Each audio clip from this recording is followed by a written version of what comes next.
एक मिसकंसेप्शन जो पाई जाती है वो ये है कि जो टेस्ट ट्यूब बेबीज हैं वो ऐसे टेस्ट ट्यूब में पैदा होते हैं। बिल्कुल ऐसा नहीं होता। टेस्ट ट्यूब बेबीज कभी भी टेस्ट ट्यूब में पैदा नहीं होते। और अगर ये टेस्ट ट्यूब में पैदा नहीं होते तो फिर इनको टेस्ट ट्यूब बेबीज क्यों कहा जाता है।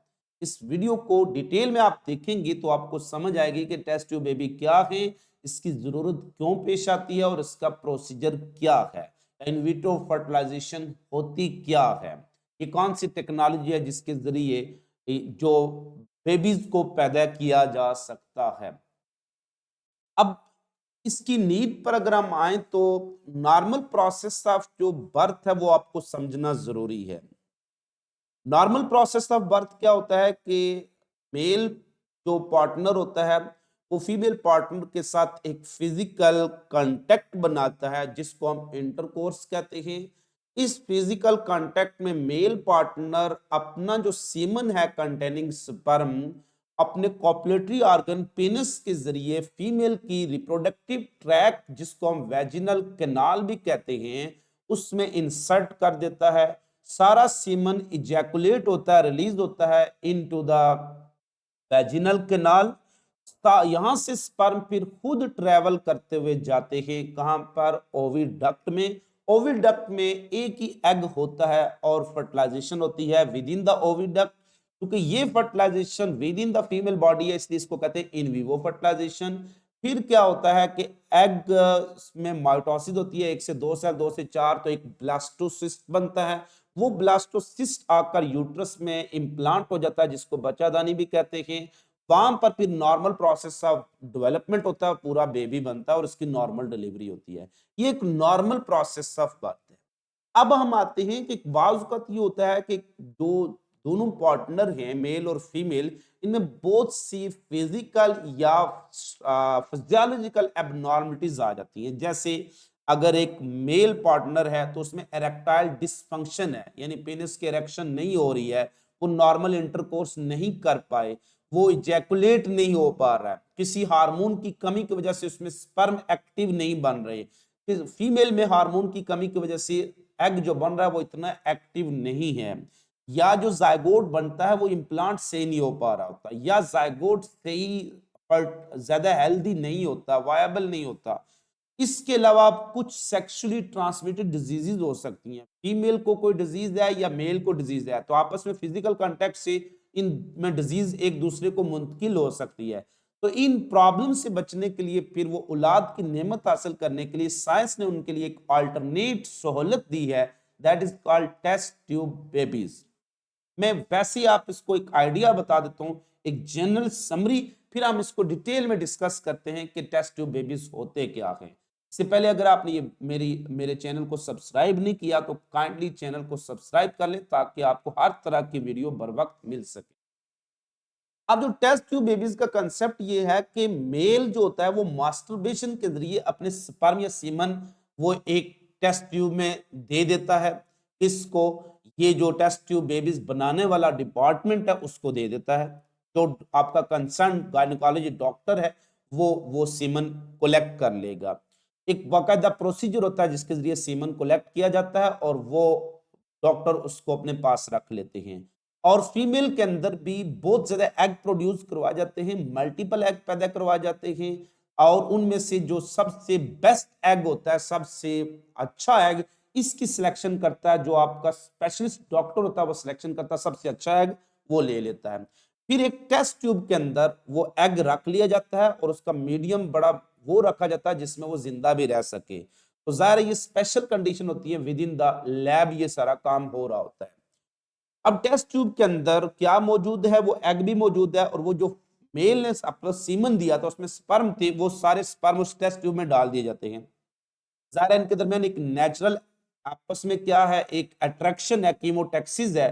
तो स्पर्म जो सबसे एक्टिव स्पर्म होता है, सबसे हेल्दी वायबल स्पर्म, वो एग को रप्चर करेगा और उसके साथ फर्टिलाइजेशन कर लेगा। फर्टिलाइजेशन जब हो जाएगी, तो जब ये इंश्योर हो जाएगा कि फर्टिलाइजेशन हो गई और जायगोट बन गया है, तो वो जो जायगोट है वो वापस फीमेल की जो वेजिनल कैनाल है उसके जरिए उसके यूट्रस में छोड़ दिया जाता है और उसको उस हार्मोन प्रोजेस्टेरोन के इंजेक्शन दिए जाते हैं ताकि उसमें प्रेगनेंसी सरवाइव कर सके, प्लेसेंटा बन सके, नॉर्मल डेवलपमेंट, फिर बाकी सारे के सारा जो बेबी है वो यूट्रस के अंदर ही डेवलप हो रहा होता है। इस लिहाज से अगर हम देखें तो टेस्ट ट्यूब बेबीज में सिर्फ जो फर्टिलाइजेशन है, स्पर्म और एग की यूनियन है, वो कहां करवाई जा रही है? टेस्ट ट्यूब में करवाई जा रही है। बाकी बेबी की डेवलपमेंट यूट्रस में ही हो रही है, तो इसको कहते हैं टेस्ट ट्यूब बेबीज। लिहाजा इसमें नॉर्मल जो प्रोसेस ऑफ रिप्रोडक्शन है उसमें फर्टिलाइजेशन क्या होती है? In vivo, with in the female body होती है, उसको कहते हैं इन विवो फर्टिलाइजेशन। और डेवलपमेंट भी पूरा बेबी कहां बनता है? With in the female uterus बनता है, इसको भी कहते हैं इन विवो। तो इन विवो फर्टिलाइजेशन और इन विवो ही डेवलपमेंट होती है। लेकिन टेस्ट ट्यूब के केस में फर्टिलाइजेशन क्या होती है? आउटसाइड द बॉडी होती है, इन विट्रो, और बाकी जो प्रोसेस है डेवलपमेंट क्या होती है? वो इन विवो ही रहती है। तो नॉर्मल प्रोसेस ऑफ रिप्रोडक्शन में इन विवो फर्टिलाइजेशन और इन विवो डेवलपमेंट है, जबकि टेस्ट ट्यूब में इन विट्रो फर्टिलाइजेशन और इन विवो डेवलपमेंट है। यहां से कंसेप्चुअल कुछ आपसे क्वेश्चन पूछे जा सकते हैं। अब हम आते हैं स्टेप बाय स्टेप, आपके साथ में ये वीडियो भी शेयर करता हूं और इसको एक्सप्लेन भी करता हूं।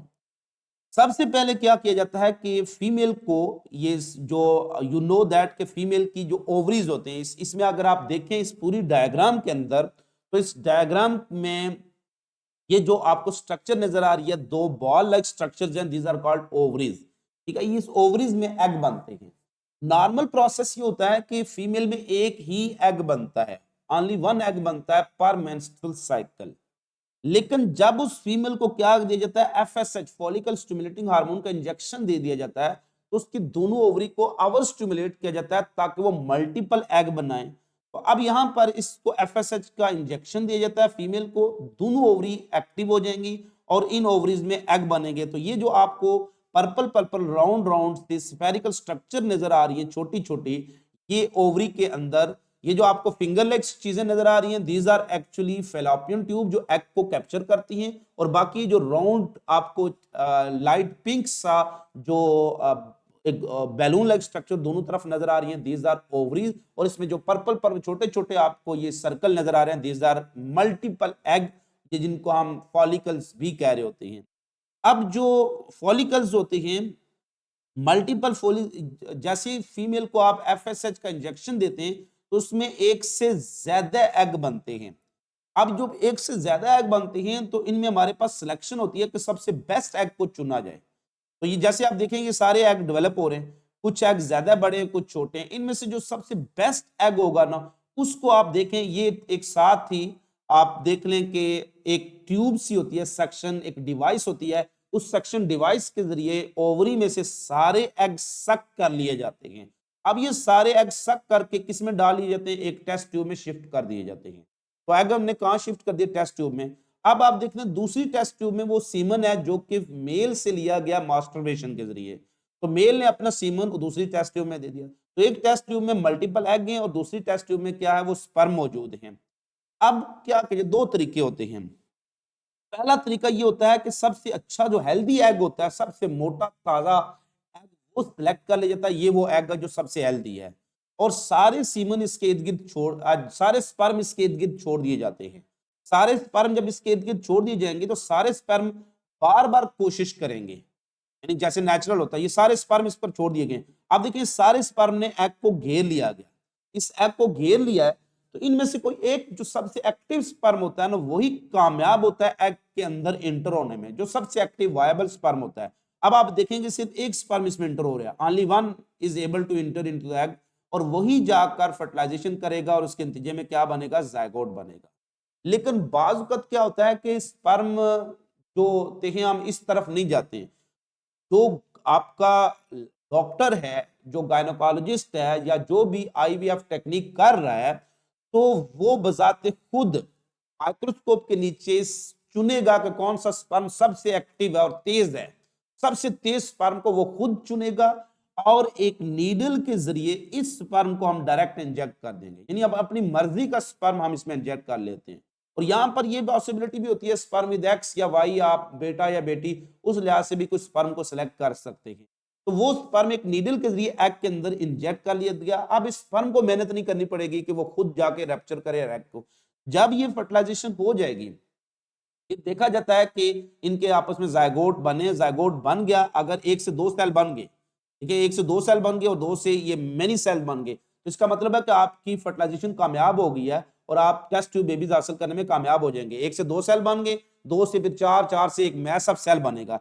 इस मैस ऑफ सेल को फिर क्या किया जाता है, जब ये मैस ऑफ सेल ब्लास्टोसिस्ट हालत में आ जाता है, यानी एक ब्लास्टोसिस्ट हालत में, तो एक डिवाइस के जरिए आप देखिए, ये डिवाइस फीमेल की रिप्रोडक्टिव ट्रैक के जरिए इसको कहां भेज दिया गया, यूट्रस में, और यूट्रस में ये अटैच हो जाएगा, डे 3 में जाकर ये अटैच हो जाएगा और उसके बाद फिर यहां पर एक प्लेसेंटा बनेगा और नॉर्मल प्रोसेस ऑफ डेवलपमेंट सारे के सारा फीमेल यूट्रस में ही होगा। अब ये देखें वो अटैचमेंट हो रही है और ब्लास्टुला बन रहा है, ये ब्लास्टुला स्टेज है और ये इम्प्लांट होती है और इससे प्लेसेंटा डेवलप हो जाता है और प्लेसेंटा जैसे डेवलप हो जाता है इस मीन के आपका जो टेस्ट ट्यूब बेबी का तजर्बा था वो कामयाब हो गया।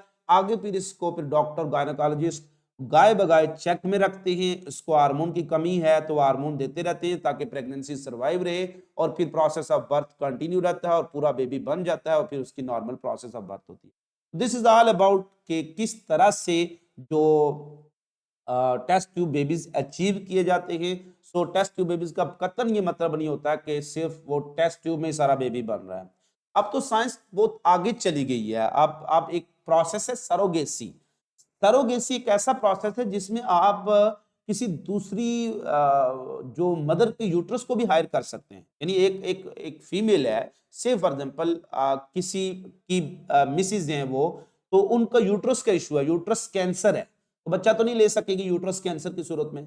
अब यूट्रस कैंसर है लेकिन बच्चा तो चाहिए, तो इसके लिए फिर क्या होता है कि एक और अल्टरनेट ऑप्शन होता है। जैसे पुराने जमाने में दाई को हायर किया जाता है, ऐसे ही उसके लिए एक मदर को हायर कर लिया जाता है, तो दूसरी मदर की यूट्रस को इस्तेमाल किया जाता है। बाकी एग और स्पर्म इसी कपल के होंगे, यानी जिस कपल का इशू है ना, इसी के स्पर्म और एग होंगे, टेस्ट ट्यूब बेबीज के जिसका जायगोट बनाया जाएगा। सिर्फ क्या होगा कि जायगोट उसी मां के पेट में नहीं लगाया जाएगा क्योंकि उसके यूट्रस में पहले ही कैंसर है, तो ये जायगोट किसी दूसरी मदर की यूट्रस को हायर करके उसको इसकी उजरत दी जाती है, तो उसमें सारे का सारा प्रोसेस होता है और बेबी बनता है। इसको कहते हैं सरोगेसी। रिसेंटली प्रियंका चोपड़ा ने अपना जो बेबी हासिल किया वो सरोगेसी के जरिए हासिल किया और यूक्रेन के अंदर ये बहुत बड़ा बिजनेस है, करोड़ों के हिसाब से फीमेल ये चार्ज करती हैं फॉर बेबी, और ये कोई इस तरह से नाजायज अमल नहीं है। बवक्त मजबूरी आप उजरत देकर ये काम कर सकते हैं, चूंकि स्पर्म और एग उसी कपल के होते हैं जो शरण आपस में निकाह करके रखते हैं, लिहाजा इसमें कोई इस तरह का इशू नहीं। खुश रहिएगा, खुश रखिएगा, दुआ में याद रखिएगा।